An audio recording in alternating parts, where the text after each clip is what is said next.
Shalom and good day all, this is Healing29 back again for another manga I have recently read through video. And these have been read between May and June, and these, as you can see, these are slightly smaller in size compared to some of the other videos where there's been bigger size manga. So let's go through the list of what I've been reading through. So we've got Shaman King Flowers, Volume 6, to which we still continue to follow the journey of Hana Asakura, the son of Yo Asakura. And in this one, we end up seeing some of the events that take place after the last lot of events. And he actually ends up on a bit of an island of sorts, and he sort of believes that he might be dead, might not be dead. And he also meets other people on that particular island. Next is the I Cannot Reach You, to which this series is sort of like a BL story. And I must admit, it's really getting interesting how this story is going. I think this might be finishing off soon, this particular series. Maybe volume 8, maybe 9. We'll see how it goes. Next is the Strongest Sage with the Weakest Crest, to which we do meet the main character of the story. Yes, they do have like a particular crest that they're born with, which is almost like a bit of a birthmark of sorts. And this birthmark sort of like plays in a way of what abilities that they're able to use, and we do actually learn what abilities the particular birthmark can sort of like add to the character. We also learn that the character also has some brothers as well, which is quite interesting in the story. Next is the Iceblade Sorceress Shall Rule the World, to which I've got 4 volumes of it here. Whether I choose to read some more of this, I'm not too sure yet. Next we have Welcome Back Alice, which this is a very mature story of sorts by Shuzo Ashimi. And I've also read some other things as well from him, such as Blood on the Tracks and a couple of others.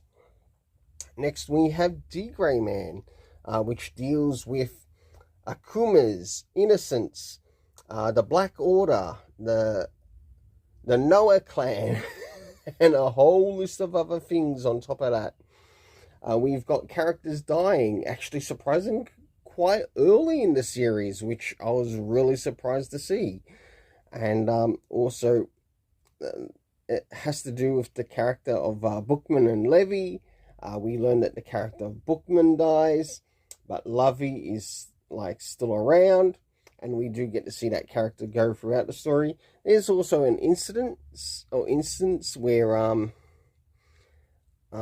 Alan Walker, who's the main character of the series, loses his arm in a bit of a fight of sorts, and in a way he has to basically learn a little bit more like from his particular world to sort of like in a way gain his arm back. On top of that, we have sort of like fighting among certain clans, to which they also hold to their own certain philosophies and also theologies as to how they understand their world.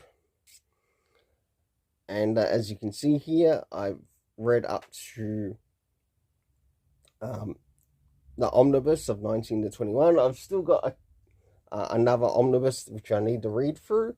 So now it's time to move into the next thing, and that is my rating for each of the rating for these rating for the series and the volumes that are there. So moving into Shaman King Flowers, I will give it a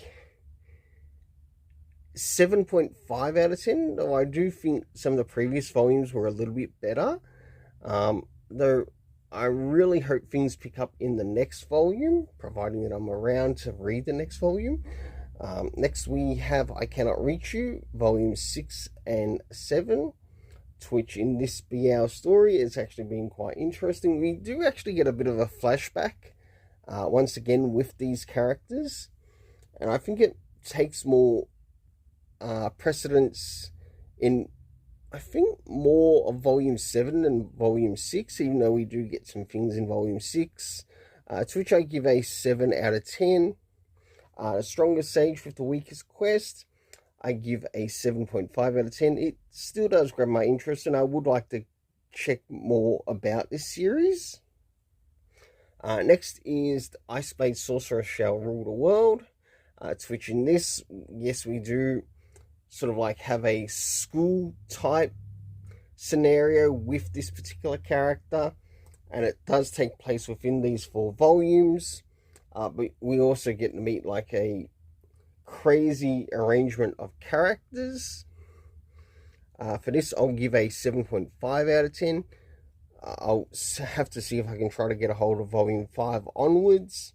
Next, we have Welcome Back, Alice. Like I said, this series is actually for mature readers, and as it does discuss mature topics, I do give it a 7.5 out of 10. Moving into D. Greyman, of what I have read here so far of the character Alan Walker, we do actually get a time skip with the character too. So when we first meet the character of Alan Walker, say within about the first, I guess, I think it's volumes 1 to 6. By the time we move into, I think it's 8 onwards, we get a bit of a time skip. We see a slightly older Alan Walker. And we see how the characters changed. We see some of the groups.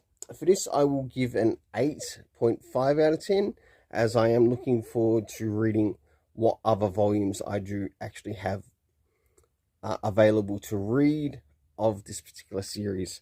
Well, until then, let's keep it colourful and have yourself an awesome day.